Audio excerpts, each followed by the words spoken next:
There is some updates on what happened after this impeachment vote, which of course has acquitted Donald Trump. So Donald Trump is going after Senator Mitt Romney pretty aggressively because, as we know, Mitt Romney is the only Republican senator who voted to convict Donald Trump on one of the articles of impeachment, the abuse of power charge. Now, keep in mind that Romney gave a detailed speech on the Senate floor explaining why he made this decision. He did talk about his religious beliefs and the importance of maintaining our Constitution and protecting the separations of power.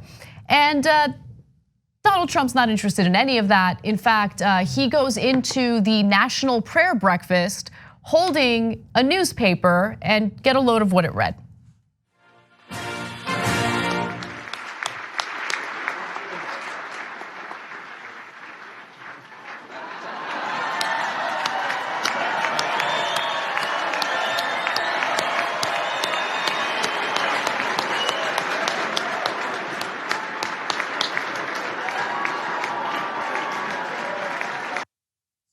For those of you listening to the audio podcast of the show, he holds up two different newspapers, one from Washington Post, the other from USA Today. Both have a giant headline indicating that Trump was acquitted in the Senate. Now, this is what we all expected. We knew that the Republican senators were going to cover up for Donald Trump's crimes. And it's important to hold them accountable for that. And Mitt Romney had a little bit of a backbone. He realized that, hey, you know what? It's not good enough to say that what Donald Trump did was wrong, but I'm not gonna do anything about it, which is what every other senator did, every other Republican senator did. He decided to convict him, vote to convict him when it came to abuse of power.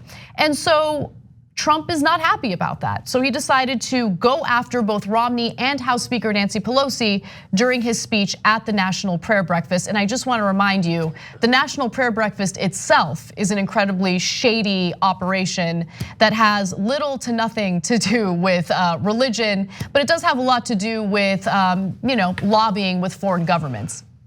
Just check out Jonathan Larson's reporting on that. Without further ado, though, here's Trump's speech at this shady event.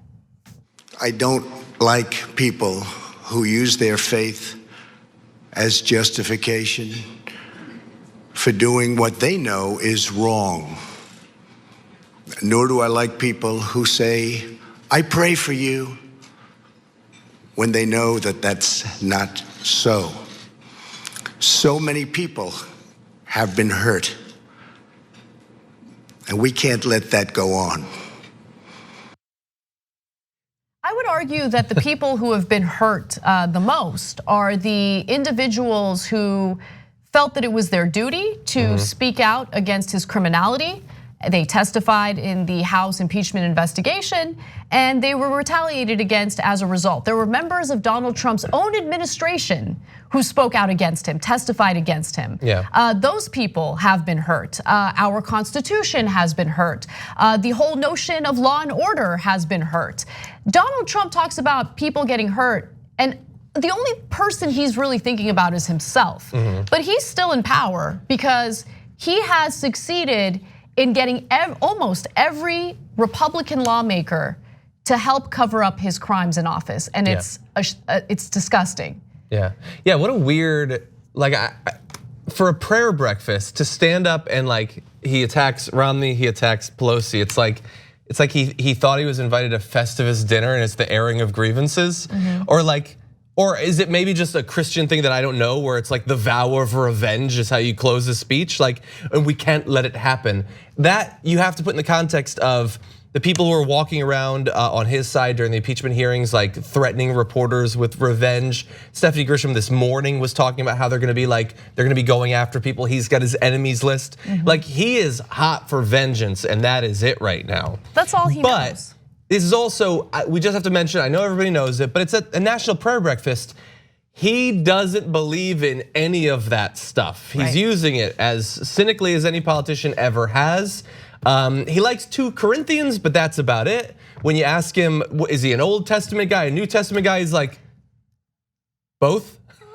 He can't even fake it. That's how little he cares about Christians, Christ, or the Bible. Well, listen, we don't believe in just simply accusing people of things on this show. We always have receipts to back up what we're saying, and I'll show you those receipts in just a moment. Okay. But before I do, Alex from our members section writes in and says, the man who claimed to be chosen by God doesn't like people who use faith as a crutch. And so remember, it really got under his skin when Nancy Pelosi said that she was praying for Trump.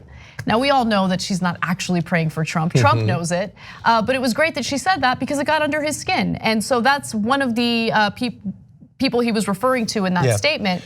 And by the way, Pelosi did also respond to Trump's National Prayer Breakfast speech. Here's a little bit of that in the next clip.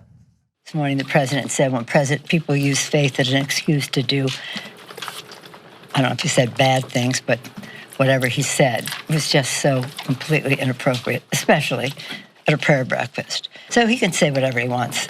He can say whatever he wants, but I do pray for him, and I do so sincerely and without anguish, gently, just the way I pray for everybody else. I thought what he said about Senator Romney was particularly without class. To go into the stock market and raising up his acquittal thing and mischaracterizing other people's motivation, he's talking about things that he knows little about, faith and prayer. So look, he doesn't. I only have one quick comment to make about Pelosi's speech today. There are things that she purposely does to get under his skin, and it works. And while I like it, I appreciate that. It goes back to the argument that I've been making about the aesthetics of resistance versus actual resistance. Getting under his skin is fun and it's entertaining, but if she did that in addition to fighting him legislatively, then we're having a conversation. Arguably better. A much, much better conversation. Because she does know how to fight. We've seen her fight freshman progressives. She does it aggressively. But when it comes to voting along with Donald Trump's military budget, I mean, we've been over this. I feel so repetitive, but it's important. She helps him pass, his rebranding of NAFTA, and that gives him something to campaign on. Why would you help him with any type of legislative win? Why would you help him when it comes to tax cuts for the wealthy? Why? Why would you hand over $4.6 billion, essentially a blank check for Trump's border security without securing protections for the migrants that he's caged at the border? So those are issues that you can't just forget about because Pelosi does something, devious during one of her speeches. Or salty or whatever. Salty. And I want to celebrate those moments, but those moments really, when push comes to shove, mean little. What matters is how you're fighting him policy-wise, and that's just not coming to fruition right now. Okay, so go ahead, John. Yeah, just super fast, finally on what Trump said about Romney. It was such a weird statement to say people using religion to cover for something that they know is wrong. So in his mind, or at least what he wants you to believe, is that Mitt Romney's voting against him, even though Mitt Romney somehow knows that what he's doing is ethically and religiously, morally wrong. But all of the obvious incentives are for you to go along with Trump if you're a Republican, electorally, in terms of fundraising, jobs after you leave elected politics. There's almost no obvious gain in that, except if we were to assume that at least part of it is what Romney says it is, which is his religious faith. For what other possible reason? Like you could say, oh no, Mitt Romney has Trump derangement syndrome. Okay, well then in that case, he doesn't know that what he's doing is wrong. The hypothetical that he's sketched out is nonsensical in any scenario.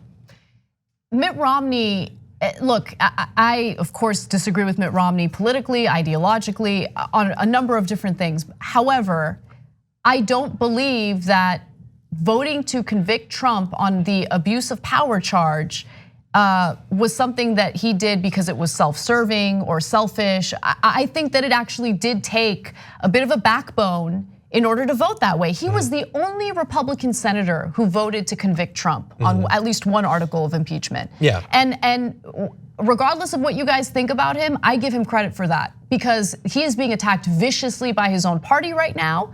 And knowing that he's safe for the moment when it comes to his political career, he had an obligation to vote the right way, and he did. Yeah. So with that said, I do want to go to this video that J.R. Jackson put together. It's one of his infamous JR rated videos.